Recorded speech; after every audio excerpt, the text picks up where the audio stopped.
মাছরাঙা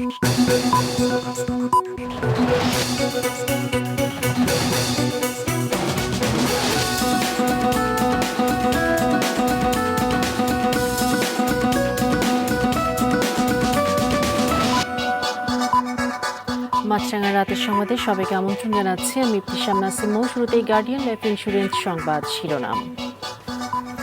এবার মূলত রাজধানী ঢাকাতেই ডেঙ্গু রোগের প্রকোপ বেশি দেখা যাচ্ছে। এর চিকিৎসায় ৬টি হাসপাতালে নির্ধারণ করা হলেও এর ৪টিতেই নেই চিকিৎসা কিংবা রোগী ভর্তি ব্যবস্থা। এদিকে এক গবেষণায় ২০ জনের নমুনা বিশ্লেষণে সবগুলোতেই মারাত্মক ডেঙ্গুর উপস্থিতি পাওয়া গেছে।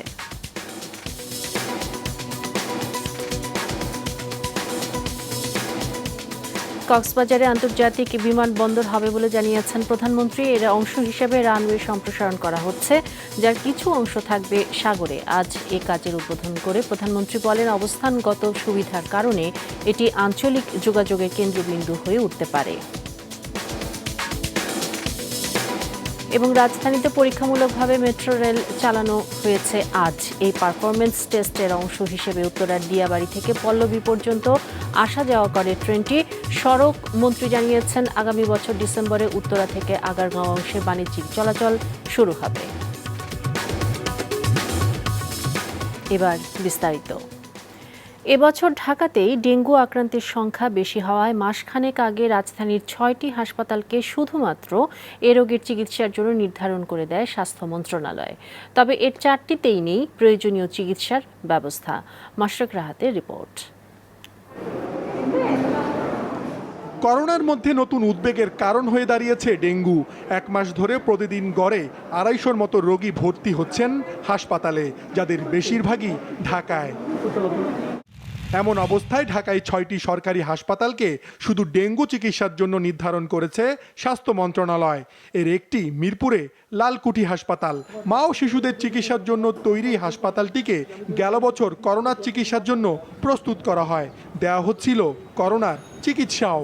তবে চলতি মাসে এটিকে শুধু ডেঙ্গু চিকিৎসার জন্য নির্ধারণ করা হয়। এরপর থেকে বন্ধ করোনা চিকিৎসা।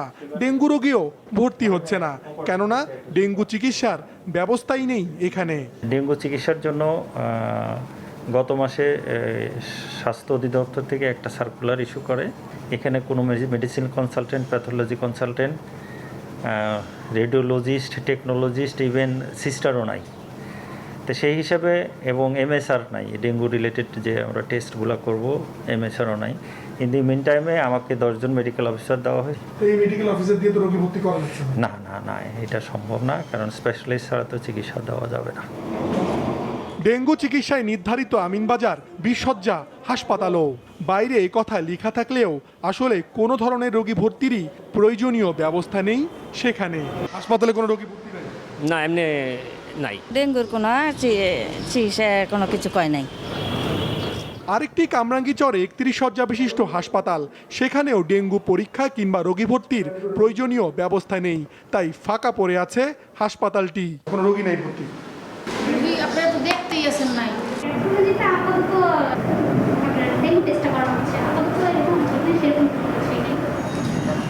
তালিকায় নাম থাকা রেলওয়ে হাসপাতালে ডেঙ্গু পরীক্ষার ব্যবস্থাই নেই। সংশ্লিষ্টরা বলছেন, আনুষ্ঠানিকভাবে তাদেরকে জানানোই হয়নি এ বিষয়ে। তাই যেসব রোগী আসছেন তাদের ফেরত পাঠানো হচ্ছে। না, ওই যে রোগী ভর্তি করার কথা, রোগী ঘোষণা দিচ্ছে, আমরাও শুনছি, কিন্তু আমরা এখানে কোনো ব্যবস্থা নাই। নির্ধারিত ৬টির মধ্যে বাকি ২টি মিটফোর্ড ও টঙ্গীতে আহসানুল্লাহ মাস্টার হাসপাতালে ডেঙ্গু রোগীদের চিকিৎসার ব্যবস্থা রয়েছে। প্রতিনিয়তই প্রচুর ডেঙ্গু পেশেন্ট ভর্তি হচ্ছে এবং আপনাদের সবাইকে এখন আসলে সচেতন হতে হবে, এটা ছাড়া আর কোনো ওয়ে নাই। ৬টির মধ্যে ৪টিতেই কোনো ব্যবস্থা না থাকায় বাকি 2টি হাসপাতাল রোগীর চাপ সামাল দিতে হিমশিম খাচ্ছে। ভর্তি আছেন আসনের 2 থেকে 3 গুণ বেশি রোগী। মাশরাক রাহাত, মাছরাঙা সংবাদ, ঢাকা। এবছর ডেঙ্গু আক্রান্ত ২০ জনের নমুনার জিন বিশ্লেষণ করে সবগুলোতেই সেরোটাইপ 3 ধরনের ডেঙ্গুর উপস্থিতি পাওয়া গেছে। এই ধরনটি সেরোটাইপ 1 ও 4 থেকে একটু বেশি মারাত্মক বলছেন গবেষকরা। মাহমুদ কোমলের রিপোর্ট। করোনা মহামারীর মধ্যে দেশে ডেঙ্গু সংক্রমণ বৃদ্ধি পাওয়ায় দুশ্চিন্তার সঙ্গে বাড়তি চাপ নিতে হচ্ছে চিকিৎসকদের। চলতি বছর ডেঙ্গুতে এ পর্যন্ত হাসপাতালে ভর্তি রোগীর সংখ্যা ছাড়িয়েছে ৯,৫০০। মারা গেছেন ৪২ জন। এ অবস্থায় বাংলাদেশ বিজ্ঞান ও শিল্প গবেষণা পরিষদ জানালো, একটি হাসপাতাল থেকে ডেঙ্গু আক্রান্ত ২০ জনের নমুনার সবগুলোতেই মিলেছে সেরোটাইপ 3 ধরন, যেটি তুলনামূলক মারাত্মক বলছেন গবেষকরা। উক্ত নমুনা ডেঙ্গু ভাইরাসের ডেন V3 অর্থাৎ সেরোটাইপ 3 এর অন্তর্গত।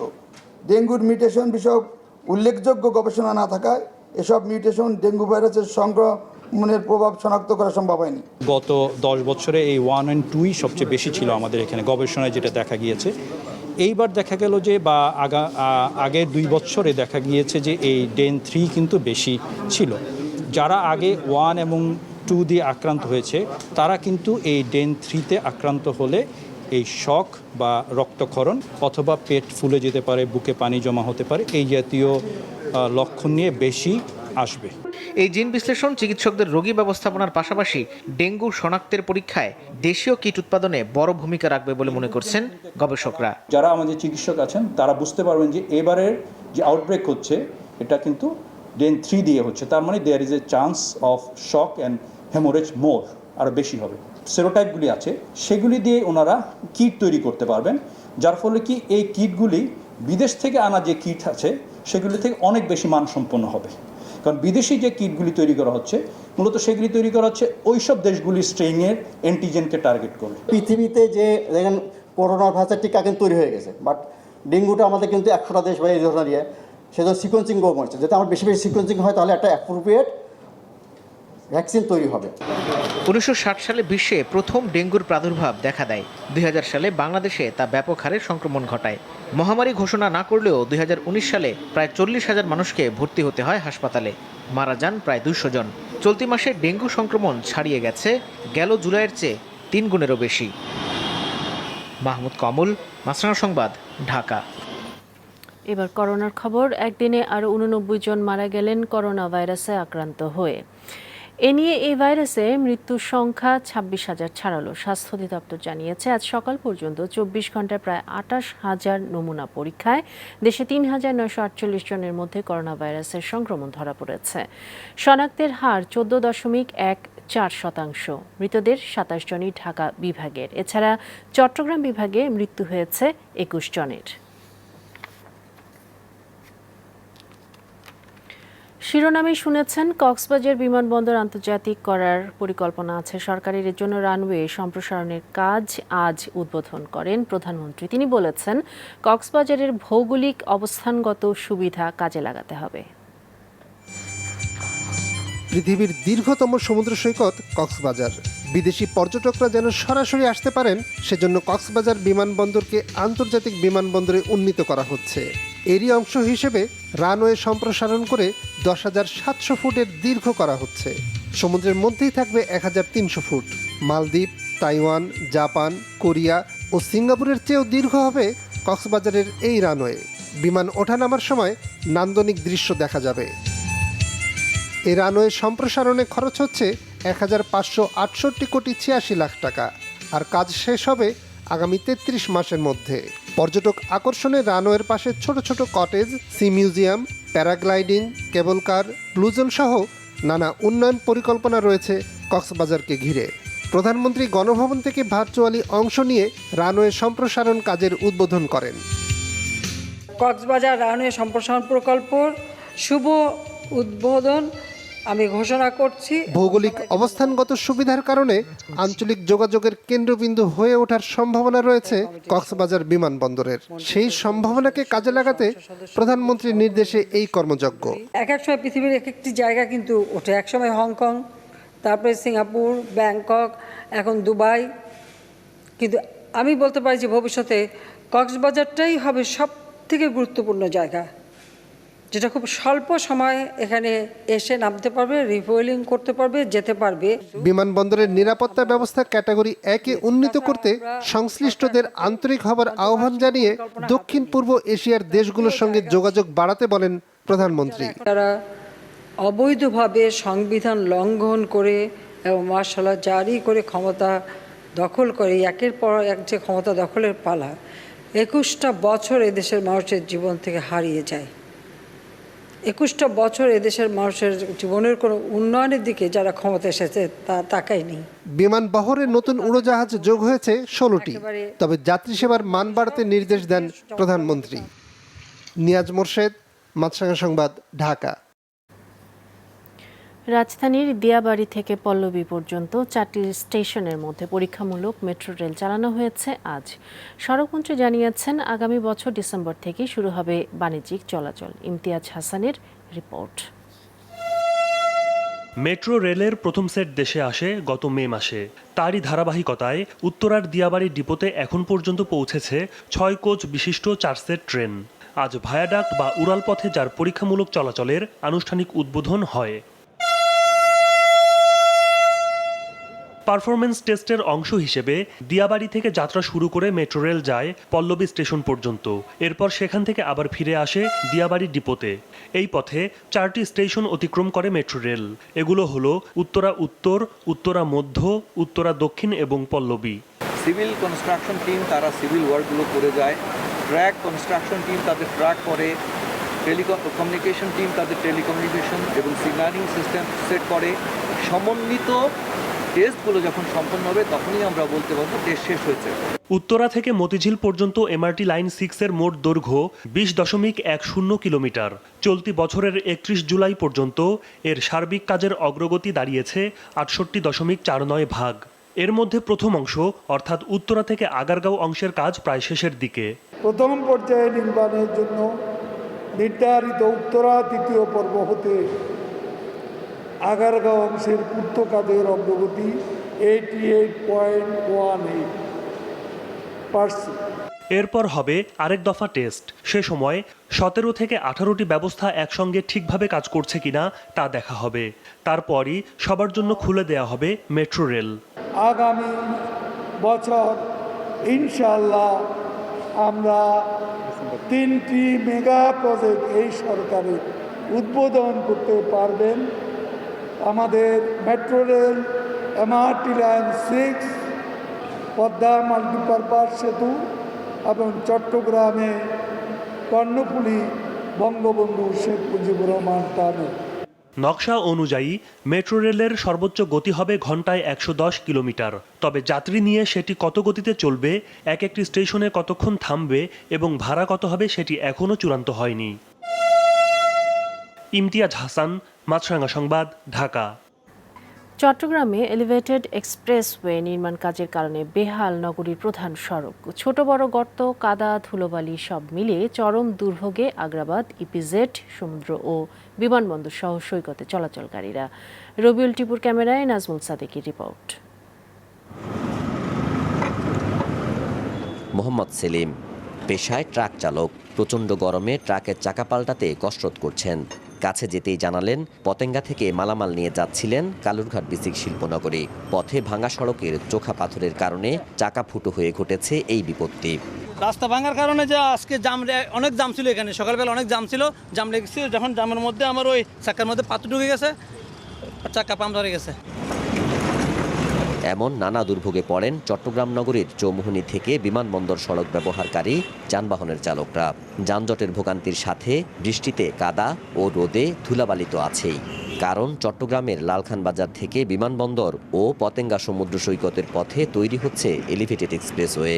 এতে গাড়ি চলার জন্য রাস্তা কমেছে, যতটুকু আছে তাও চলাচলের অনুপযোগী।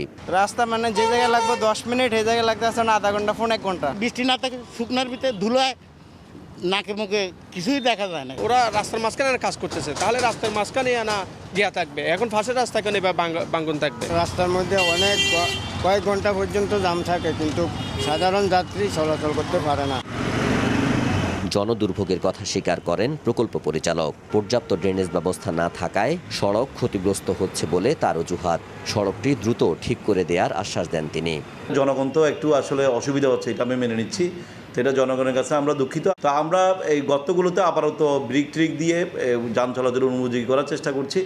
বর্ষা শেষ হলে আমরা এটা ফুল কার্পেটিং করে দিব একদম। এটা আপনাকে আশা করতেছি আমরা সেপ্টেম্বর থেকে কাজ শুরু করব, অক্টোবরের মধ্যে পুরো রাস্তা কার্পেটিং হয়ে যাবে। এই এলিভেটেড এক্সপ্রেসওয়ের কাজ শুরু হয়েছে 2019 সালে, শেষ হবার কথা 2023-এ। এতে খরচ হচ্ছে মোট 3,250 কোটি 84 লাখ টাকা। নাজমুল সাদিকি, মাছরাঙ্গা সংবাদ, চট্টগ্রাম। ভরা মৌসুমেও গভীর সাগরে আশা অনুযায়ী ইলিশ পাচ্ছেন না পটুয়াখালীর জেলেরা। ফলে ধস নেমেছে আড়তের মৎস্য ব্যবসায়। তবে বৃষ্টি হলে নদীতে যাবার সময় সাগরে ইলিশ ধরা পড়বে বলে জানান গবেষকরা। পটুয়াখালী প্রতিনিধি চিন্ময় কর্মকারের পাঠানো তথ্য ও ছবিতে দেখুন ডেস্ক রিপোর্ট। সাগর থেকে ট্রলার নিয়ে ফিরছেন জেলেরা, কিন্তু হাসি নেই মুখে। দীর্ঘ নিষেধাজ্ঞার পর সাগরে গিয়ে আশা অনুযায়ী ইলিশ পাননি তারা। এই আজকে এই একটা বোটে শুধুই মাছ উঠছে, আর কোন টোটালে মাছ মনে নেই। মাছের পরিস্থিতি এখন ভালো দেখা যায় না। দুই একটা বোটে শতকরা 5টা বোটে মাছ পায়। কক্সবাজার সংলগ্ন গভীর সমুদ্র এলাকা থেকে কিছু ইলিশ আহরণ করে জেলেরা ফিরলে কিছুটা কর্মব্যস্ততা বাড়ে পটুয়াখালীর আলিপুর ও মহিপুরের বিভিন্ন আড়তে। তবে কাঙ্ক্ষিত ইলিশ ধরা না পড়ায় অলস বসে থাকেন বেশিরভাগ আড়তদাররা। এক ট্রিপে 6-7 দিনের ভিতরে ভরা 3.5 হইতে 3.5 লক্ষ টাকার বাজার লাগে। 65 দিনের অবরোধের পরে সর্বপ্রথম মহিপুর মার্কেটে মাছ দিয়েছি টুপি থেকে 18। তাও কিছু লাল জাগলে কক্সবাজারের কানায় মাছ পায়, দুই একটা মহিপুর আসে, আর সেকেন্ড জাগলে তো টোটাল মাছ নাই। এদিকে সাগরে ইলিশ না পাওয়ায় অধিকাংশ জেলে ধার করে ট্রলার নিয়ে সাগরে নামতে চাচ্ছেন না। তাই ঘাটে নোঙর করে আছে শত শত ট্রলার। আগের দেনা শোধ নিয়ে দুশ্চিন্তায় জেলেরা। কিছু বোটে মাছ পাইতেছে, কারণ আল্লাহ জানে, আল্লাহর উপরে তাওয়াক্কুল, যদি দেয় আল্লাহ তার লস কাটাই করতে পারবে। আমরা এই ব্যবসায় এই বছরের জন্য যে পরিমাণ অর্থ বিভিন্নভাবেই তারা সংগ্রহ করে সুদ এবং বিভিন্ন ধার ঋণ হয়ে যে টাকাটা তারা গ্রহণ করেছেন, তারা সমুদায় টাকা পরিশোধ করতে পারবেন কিনা এরকমের সংখ্যায় অনেকেই আছেন। তবে স্থানীয় মৎস্য বিভাগ জেলেদের শোনাচ্ছে আশার বাণী। কিছুদিনের মধ্যে পর্যাপ্ত ইলিশ পাওয়া যাবে বলে জানান জেলা মৎস্য কর্মকর্তা ও ইলিশ গবেষকরা। গত বছর নভেম্বর থেকে 7 মাস একাধারে এই রিজনে কোনো বৃষ্টিপাত না হওয়ার কারণে এই ইলিশের এই মাইগ্রেটের উপরে বিরাট প্রভাব পড়তেছে। বাংলাদেশের যে মোহনা অঞ্চল, পটুয়াখালী, ভোলা এসব অঞ্চল দিয়ে ইলিশ আসা শুরু হয়ে যাবে এবং ইলিশের প্রাপ্যতা বেড়ে যাবে। অতএব এই সমস্ত অঞ্চলের ইলিশ মৎস্যজীবীদের হতাশ হওয়ার কোনো কারণ নেই। আষাঢ় থেকে কার্তিক মাস পর্যন্ত ইলিশের ভরা মৌসুম। উৎপাদন বাড়াতে 65 দিন নিষেধাজ্ঞায় গোটা আষাঢ় মাস বন্ধ থাকে ইলিশ ধরা। মাছরাঙা নিউজ ডেস্ক। এবার বন্যা পরিস্থিতির খবর। দেশের উত্তর মধ্যাঞ্চলে বন্যা পরিস্থিতির আরও অবনতি হয়েছে। বিভিন্ন স্থানে যমুনার পানি বিপদসীমার উপর দিয়ে বইছে। টাঙ্গাইলে যমুনার পানি বিপদসীমার 34 সেন্টিমিটার, ধলেশ্বরীর পানি 40 সেন্টিমিটার এবং ঝিনাই নদীর পানি 60 সেন্টিমিটার উপর দিয়ে বইছে। এতে সদর, কালিহাতী, ভুয়াপুর, মির্জাপুর, বাসাইল ও নাগরপুর উপজেলার নিচু এলাকা তলিয়ে গেছে। সিরাজগঞ্জে যমুনার পানি বেড়ে শহর রক্ষা বাঁধ, হার্ট পয়েন্ট এলাকায় বিপদ সীমার 33 এবং কাজীপুর মেঘাই ঘাট পয়েন্টে 25 সেন্টিমিটার উপর দিয়ে প্রবাহিত হচ্ছে। জামালপুরে যমুনা, ব্রহ্মপুত্র সহ বিভিন্ন নদীর পানি বৃদ্ধি অব্যাহত রয়েছে। এতে ইসলামপুর উপজেলার নিচু এলাকার ফসলি জমি ডুবে গেছে। গাইবান্ধায় ব্রহ্মপুত্র ও যমুনার পানি বিপদসীমার উপর দিয়ে বইছে। হুমকির মুখে পড়েছে ফুলছড়ি নীলকুঠি আশ্রয়ন প্রকল্প। বরিশাল সদর ইউএনওর বাসায় হামলার মামলায় আটক 12 আওয়ামী লীগ নেতাকর্মীর জামিনের জন্য আদালতে আবেদন করা হয়েছে।